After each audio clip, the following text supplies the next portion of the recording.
Ahoj, vítam ťa na kanáli Investor. Tento kanál som založil, pretože verím, že investovanie nie je len pre bohatých. Je pre každého, kto chce mať slobodu, pokoj a kontrolu nad svojím životom.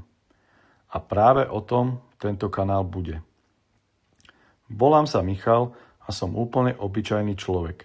Pracujem, platím účty a dlho som si myslel, že šetrenie na účte v banke je tá správna cesta. Lenže časom som si uvedomil, že peniaze na účte strácajú hodnotu. Inflácia ich pomaly žerie, zatiaľ čo niekto iný ich zhodnocuje investovaním.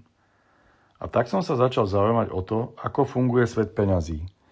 Prečítal som množstvo článkov, pozeral videá, ale väčšina bola zložitých pojmov, ktorý bežný človek nerozumie.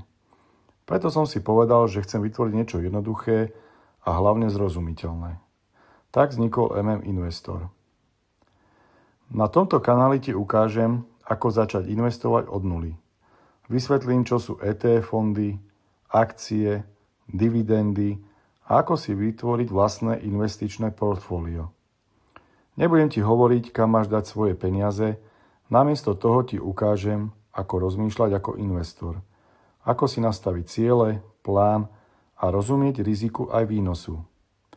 Chcem, aby si vedel, že investovanie je pre každého, aj keď máš len pár desiatok eur mesačne. Pretože ja som začínal presne takisto. Cieľom Investor je vytvoriť komunitu ľudí, ktorí sa učia investovať spolu. Žiadne rýchle zbohatnutie, žiadne kryptopodvody, žiadne buy now, nezmysly. Len rozumné, dlhodobé investovanie krok za krokom. Ukážem ti, že aj malé kroky vedú k veľkým výsledkom, ak si vytrvalý a dávaš svojmu rozhodovaniu zmysel.